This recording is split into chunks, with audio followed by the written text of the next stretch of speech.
अमरावतीच्या परतवाडामध्ये आरोपीनं अनेक तरुणींना आपल्या प्रेमाच्या जाळ्यात ओढलं, त्यानंतर त्यांना ब्लॅकमेल केलं आणि त्यांच्यावर अत्याचार केले, त्यांना धमकी दिली असा काहीसा एक धक्कादायक प्रकार घडलेला आहे। मोहम्मद तन्वीर असं या तरुणाचं नाव असून त्यानं 180 तरुणींचं लैंगिक शोषण केल्याचा गंभीर आरोप अनिल बोंडेंनी केला। या प्रकरणी 350 व्हिडिओ व्हायरल झालेत। या प्रकरणी गुन्हा दाखल करून आरोपीला अटक करण्याची मागणीही बोंडेंनी केली।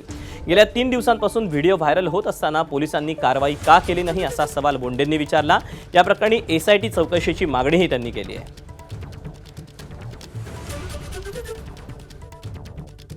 पोलिसांनी कारवाई केलेली नसल्यामुळे कोणी तक्रार करत नाही म्हणून आम्ही ते सोकावले। मुक्तपणे त्यांना वाटते की आपल्यावर कारवाई होत नाही आणि म्हणून आज आम्ही तक्रार केली आणि त्यांना सांगितलं की ही सगळी संघटित गुन्हेगारी आहे।